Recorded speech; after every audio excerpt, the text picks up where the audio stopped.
Well, welcome back to Cambridge Inside Out. I'm still Robert Winters, and over there is I am Sweetie Todd, the demon barber of Central Square. No, I'm Patrick Barrett, and thank you for having me, Robert. all righty. All right. So just one last thing on the incentive zoning was just as a little quick reminder for those who have any interest in this or just want to learn more about it. But honestly, I think I don't know what they're about to do, but they're having what time is the hearing? They're having a public hearing tomorrow. Yes. So if you want to come down and hear me scream and yell and jump up and down in a room where I'll probably be only by myself, it's at 3 p.m. in the Sullivan Chamber. And I'm sure there's a Zoom link somewhere that you can hop on to hear the fireworks. And I'm going to say everything I just said to you guys moments ago as fast as I can within the 2-minute time. Right. And the only last thing I'll say about that is that even if you absolutely think that just revenue generation for the purpose of affordable housing is a great thing, and perhaps it's a great thing, but there's a lot more here on the table than just revenue generation. There's also the incentives and disincentives for certain types of things that we may find desirable or undesirable. And I think people really need to think about this a lot more broadly. So, all right, now. Yeah. So now another thing that's a matter which I guess since we last did a program, which was really about a month ago, was they actually had the very first meeting of the newly formed Cambridge Charter Review Committee. Right. Yes, so very exciting that. It was it was assembled, sort of in very, very short time scale. 15 people appointed. Kathy, former city councilor, former vice mayor Kathleen Bourne was appointed chair. All right. And they had their very first meeting on Tuesday, August 16th. And, and it was primarily just an introductory meeting. I believe there were people from the law department and from the Collins Center who were just basically laying out some of the rules about open meeting laws and things like that. But there was no real discussion about the charter other than some aspirational statements by some of the members who were just saying things, kind of undefined things like want to see more democracy. And, and I'm not quite sure what he mean by that. But I have a bad feeling about this, said Han Solo to Chewbacca. I feel like this has been born. This is another process that was born out of a bad idea to explore something that, just like, I said moments ago, we didn't have a citywide master plan, and Dennis Carlone and friends, said the sky is falling, stop all development. We don't know what we're doing. And so we launched into Envision, which was a failed process, and we still don't have a master plan. But we do have a master plan because we have lots of different other plans that sort of assemble to become a plan, but more misconception layered upon misconception. With the plan, with this charter review, I think it's coming out of we had 2,000 years of Healy administration rule, and we're just now seeing through the clouds. And do we have access to democracy? Does a city manager system allow for that? And my only answer is, people have access to more democracy today in Cambridge than they're ever going to have in a strong mayor system. And right. And by the way, we don't really know whether there's a nucleus of people who are really advocating to change to a strong mayor type of system, or to some other system. I'm sure there are some who want that. Yeah. There's no doubt in my mind, and there are other things I've heard floated, things like I bet you a gentleman's dollar there's someone either on the council or in the city right now who's currently embroidering a mayoral sash. So. Perhaps so. But one of the things, because I think, as some people know, I sought to be on that committee myself. But the way I look at this is that regardless, I was going to be pursuing the topic anyway. I'm not in any way opposed to the notion about reviewing the charter. Yep. Right. I think actually that's a healthy exercise that maybe we all should be doing all the time anyway, because why not? Right. Rather than blame it, let's think about it. There's a lot of people. One of the things I've said many, many times over the last 30 years is that when people start complaining about the charter or the city manager, or we need to have district councillors, or we need to do this or do that. I always say, you know, you need to make a distinction between what, you know, basically identify what's broken. Is it the system itself that is the problem, or is it the way it is practiced that is the problem? You just inspired an idea, Robert. And when an amazing thing happened when my children were born, other than the fact that they were born and it was a miracle to see, the Cambridge Library sent my kids a book and a library card, which I was like, how do they know my children exist? And how do they know? I was thinking, like, when you move into a new apartment in Cambridge or you move into a new place, the DPW sends you this, you know, here's when your trash comes, here's where when recycling is. Maybe we can include a link or a copy to the charter. For example. And let's give everyone at least the access to know that there is a charter. You should read it, and you know, start from there. Actually, on that very topic, you know, one of the things I figured, well, I'm going to do my homework. I'm kind of an academic oriented guy anyway, so let me actually do a little bit of research, sort of find out about it. Because when you people, sometimes, I mean, this is God's honest truth. People would say, you know, oh, this Plan E, and what they meant was proportional representation elections, right? And they didn't even know that there was anything to Plan E other than proportional representation elections. Another fact is that I once years ago asked people within the city, I said, well, when people talk about Plan E, what is it exactly? Well, it's and you get these sort of vague, squishy answers. Special time in someone's life. Right. I have a question, sir, Mr. Professor Winters. Yes, Mr. Barrett. Why did we switch to Plan E? Well, you know, that's actually a great question. And I'll just give you a little bit of background on this here, because, and again, this is sort of part of my own personal orientation about how to think about these things. Is that I said, you know, first off, I'm probably worth mentioning that I've invited people. I probably have about 8 or 9 people who've responded now to just sort of join what we might just call a study group to sort of understand this a little bit better. But I actually said, let me go back, and rather than just start with like, how shall we change the current charter? Let's just see where we've been. And again, not that I want to, put people to sleep with all of this, but I'm just going to mention here, for example, you know, what I did was I scanned and actually just in the last recent days, did, you know, all the proofreading and whatever. And actually now I have now available for anybody who wants to read it, probably the first time, a text version of the original 1846 charter when the city of Cambridge was actually first put together. Then over the years, you know, when people want to talk about changing charters, in fact, it was changed by special act of the legislature quite a few times between 1846 and 1891. So I actually have the amended version as of 1890. Right. And the reason why that's a significant date, and again, I proofed that, scanned that, you know, produced a readable, editable, if you want, version of that, is that it was actually in 1891 where they actually made a fundamental change in the charter. But when you actually look at the previous charters, you can see tremendous amount of commonality and how much, you know, it was really more of in a lot of ways, it was a clarification of a bicameral city where we had a board of aldermen, common council. I mean, I knew about this, but now I know a lot more about it, you know. So anyway, so now I have all of that information is now available for anybody who wants to actually see where we came from. And it was actually there was a movement to change to a different kind of charter in 1911 that failed at the ballot.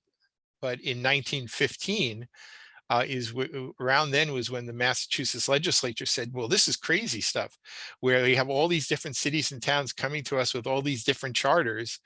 Let's try and systematize it and create the alphabet soup. Plan A, B, C, and D were made available. You know, and so we actually ended up adopting Plan B, which was the one that actually has had a directly elected mayor as well as a city council, you know, with some districts and whatnot, right? So again, I'm not trying to put everybody to sleep, but it wasn't until 1940 that the Plan E charter was then adopted, which was actually a modification of Plan D that included proportional representation. So that, my friends, is a relatively rapid walkthrough of sort of where we've been. So just to clarify, sir, we had a mayor, it was working out really well. We went to Plan E and kept it mayor, Well, or all right. So there's a lot of different perspectives about this, and I think it's actually to understand why the voters of the. By the way, I did find out something I didn't know, brand new for me, which was that proportional representation as an election method actually predated Plan E. That was actually adopted in 1937 as an option that various cities and towns could adopt. And then within half a year, they made an amendment or another special act of the legislature to say, but not in Boston. You know, like apparently some powerful people in Boston says, no, no, no, no, we don't do that. No. we don't want And those hippies coming over here. right, right. So they said not in Boston, and also not for town government. Right. But for the plans A, B, C, and D, they A, B, and C, or A and B, they could have done so. But a city manager form of government, which was Plan D, did not have that option. So it was actually in 1938, it was a special act of the legislature that created the Plan E option, which was really essentially Plan D, city manager form of government, but with a city council and school committee elected at large using proportional representation. And and it went to the ballot in 1938 and failed, largely because it was emphasizing the election method. But by 1940, remember, this is Depression area period, where taxes were becoming a real serious problem for people. And city government was basically being seen as a job machine, to put people on the city. And they couldn't even balance a budget. So I spoke to people who were actually around during the campaign in 1940, and they said, and I asked straight out, what were they voting for? And they were saying, was it for proportional representation? I said, oh, no. No, what people wanted was a managed form of government because they couldn't even produce a budget. That's how bad it had become. I think that's where some of this is all coming from. I think people forget, and part of our historical review of Central Square, we discovered why all these buildings were knocked down, and people don't understand that we tax property a little bit differently, and we decided it was easier to knock a building down than to pay the taxes, and that the city wouldn't budge. I can very much envision a scenario with certain councillors where we reach a certain impasse like that too, that the ideologues take over, and all of a sudden we're pinned against an impossibility or giving up your property, which I believe is the ultimate goal. And I think maybe for some, absolutely, yes. And I worry about that, because I think for those who don't think like that, they're too apathetic. They're not really engaged, and they don't see the chess move 5 moves down. They see what's in front of them. And maybe they're worried about that next re-election, and maybe they're worried about things that are more domestic for them. But this charter review right now, I believe, is born of the sort of mentality of people who have either forgotten history completely or want to go back and revisit this time where we had a legislative body that had way more control or was out of control. I think you just pretty much nailed what a good description of what I was doing, digging up these historical documents. Some of which I actually purchased on eBay, by the way, and I have kind of a good collection of these things here, but I don't think that anybody had ever actually put them up in sort of text form like I did. But I really think that reviewing charters is a good thing. But if you're going to review it just based on just the here and now, without any perspective about why certain decisions were made and unmade, because if you look over the period from the 1800s, the priority certainly changed. We used to have a board of overseers of the poor, which were directly elected, and then they were appointed and whatever, because those were real high priority items. Then we didn't have things like housing agencies, right? But that came later. And those things are now appointed and whatever. So they are effectively parts of government as well. So a lot has changed from 1800s to 1900s into 2000s. But I don't have a problem with review, but for everything you're saying right now is why I am cautious and why I'm a little bit trepidatious, because the board itself has been appointed, and so far of what I've heard, no one's interested in discovering this.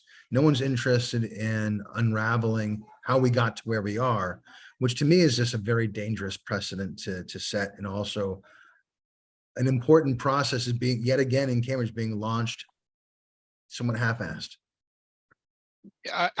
I'm always concerned that it may work out that way. I'm also cautiously optimistic that, if you put 15, I used to say this about the programs I worked at MIT. I said, there was so much care given to like choosing these particular 50 students, because if you get these 50 students in a room, these particular 50 students, because we worked so hard, that's why we have such a good program. And the truth is, if you went down to MIT and picked 50 students at random, put them in and called it a program, you'd have a good program. That's just the way it is. And I think, to whatever degree, if you just randomly chose 15 people to put together a charter review committee, you might actually get a good product. I agree with you. And despite my cynicism, I have a lot of more faith in the regular citizens of Cambridge than I do in the 15 to 20 people who populate the Sullivan Chamber along with me. That seemingly wish to control the conversation or pretend as if they speak for a much larger group. And well, actually, in that sense, I will point out one of the concerns. Maybe it'll get worked out. I don't know. We'll see. But one of the concerns I have about this charter review group is that even though it was under those minor amendments that were made last year to the charter that allowed for the charter review process, elected officials were strictly prohibited from being on the committee. Yet it's the city council aides of 2 city councillors who are very materially involved in scheduling and structuring things. Yes, we also have Kathy Bourne as the chair, but I'm very worried that we actually have city councillors who are basically trying to work the strings here. Well, so maybe there's, which is what they do all the time. City councilors use their aides in ways that they're not allowed to be, they themselves are not allowed to participate, and it needs to be controlled and reeled in. And maybe as a side effect of this charter review, we can include things like that, because a city council aide, which I like all you guys, you're nice people, but you shouldn't exist. Councilors do not need you. And they're basically being used as proxy in elections. They're being used as, in some cases, as attempted intimidators to other people and to other neighborhood groups. They insert themselves in conversations in a way the councilor can never. And it's a wholly inappropriate use of that particular position. It's like a loophole that they found and then celebrate, but because they all do it, they're all kind of reticent to amend it. Yeah, it's actually in the planning charter, section 107 is the one, I believe it's 107. It's the one that actually makes it a felony for city councilors to sort of, lean on a city department head or otherwise bypass the manager. The felony aside, they're also not allowed to run for re-election. That's right. It actually prohibits them from ever serving in the position again. So it was meant to be really harsh for a very good reason. So the notion that you use sort of a proxy to sort of work around it is something of concern. Now, I don't want to send off too big an alarm about this, but I'm just saying is that I would have been happier just if I knew that there was an independent, either a charter commission or just a group of people, even if they were appointed by the council. But honestly, I don't even know why they were appointed by the council. I actually don't think the councilors are the appointing authority under the current charter. So I'm a little concerned about how this even came to be this way. But be that as it may, you've got a group of people, I'm going to have some faith that they're actually going to do some good things. And I just feel some obligation to try and provide information for people, who are on the committee and outside the committee to sort of understand where we've been, how we came to be where we are, and then take an informed decision as to what rational changes might make sense. The cynic in me, Robert, just thinks that had Louis just said yes 5 more times, this wouldn't have ever come. This never would have happened. Maybe that's true. Actually, I'm not going to disagree with you on And that. there's a patriarchal nature or sort of parental nature, I'll say, to the city manager position in of itself, where the 9 children are always saying, "Mother, may I?" or "Father, may I?" And you get a sense from the council that the council is shifting a lot, and has shifted a lot since I got here, from what is really supposed to be an executive review board to more of an activist, almost like they want to be legislators in and of their own right, outside of their councilor duties. They like I all like of, the way I like to think of it is they are legislators who are consistently trying to nibble away at the executive role, which Right. under the existing charter is really the role of the city manager. You hire him to do a job, but Right. then you shouldn't be trying to do that job. Yeah. Which is what they always seem to be doing more and more. And I think in a lot of ways they manipulate the public who are not as informed, suggesting that dynamic somehow constitutes a lack of democracy or a lack of access. And I will say, I promise everybody who the 2 people who are currently watching the show, besides you and me, like, that you have more access to democracy today than you're ever going to have with a different setup. Without a city in a different setup, I mean a strong mayor system. And you hope for the best, and maybe you think that your activist superhero will get elected. But I got news for you: the overall population of Cambridge isn't as crazy as you think they are. They're not as radical as you think they are. I think that's absolutely correct. And Yes. they're not going to choose your DSA superhero because most of us aren't socialists. Right. Yes. Hard fact. You're right.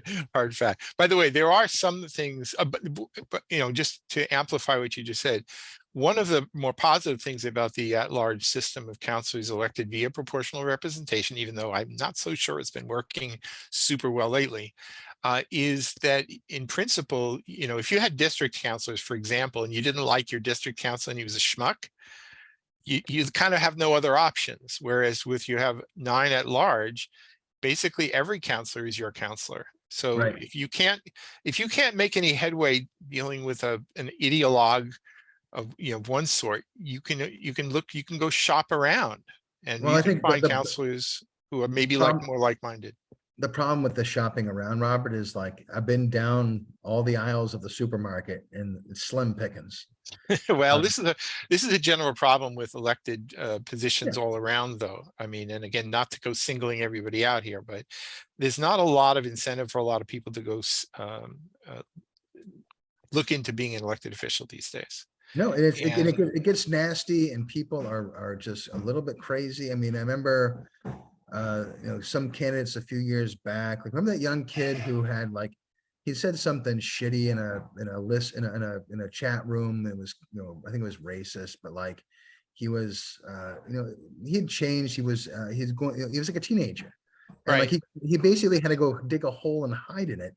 And I felt really bad for him because I knew the guy, and he wasn't any of those things. He was a kid and going through right. So if we were all to be judged by what we said and did when we were 14, 15, and 16 years old, ain't none of us would ever be serving in any position anywhere. Well, speak for yourself. I'm pretty much perfect. I've never Absolutely done anything right. wrong or bad. But I would never run for city council because what's the upside? I get rocks thrown through my window. I get accused of being this, that, and the other thing. My family is subject to that too, and I love them. So I kind of feel like we've got that some of those guys who do run are brave, but I kind of feel like someone like me has to exist on the outside of that, and it's very frustrating at times because a lot of the times, as you well know, we're approached and we're utilized for our specific talents and our specific specialties, and trying to help guide these people along. But a lot of them are looking for either a job promotion or a resume building device, and they're not really looking out for the best interests of the city of Cambridge. Right. So anyway, I'll leave the whole charter question because I'm continuing to grind on here, just getting out more information, both past, present, and potential future, you know. And Can we talk about something? Can we talk about something positive? yes, let's talk about something positive. Okay, so we have some events coming up around town that I think are kind of worth mentioning. Right, Yeah. I'm gonna state the first one, which is one thing I always get a kick out of because it's kind of corny and kind of fun, is the Feast of Cosmos and Damian that they actually do it down and around Warren Street in East Cambridge, which is coming up this Friday, September 9th through Sunday, September 11th. You know, and you know, it's like, you know, it's really like an arcade with kids. They have schmaltzy stuff. Chubby Checker, you know, a performing artist from the 1950s is going to be one of the featured players there. And it's sort of fun. I just get a kick out of that. It's pretty much the most East Cambridge thing that could ever happen to you. It is. I highly recommend it. And actually, Sal DiDomenico's family were very, very close, have been closely involved with this. His father before him, but his father passed away during the COVID period. And now, but Sal and I think his family are still very intrinsically involved in it all. Another one coming up, there's actually quite a few. There's the Cambridge Carnival. Yep. Is actually Sunday, September 11th, 11 a.m. to 5 p.m. There's a parade that commences down around Blackstone Avenue and River, works its way up through Central Square very slowly, and makes it away to University Park. There's also a side event in Jill Brown Rome Park tomorrow. That's like a taste of Carnival. So like a little exhibition of Carnival that's happening as well. That sounds great. There's the Danahy Park Family Day, which I actually go to that most years for at least a little while, is actually coming up Saturday, September 17th. I used to go there only because the city manager would serve up hot dogs, but apparently they're not doing that this year. And we're almost out of time here right now. Now that's worthy of charter review right there. Right. But dance party in Central Square, September 18th. Right, which this celebrates the dance complex 30th anniversary, by the way. All right, all right. Anyway, on that note, I'm afraid we must leave, but we will be back again someday on Cambridge Inside Out. Bye-bye.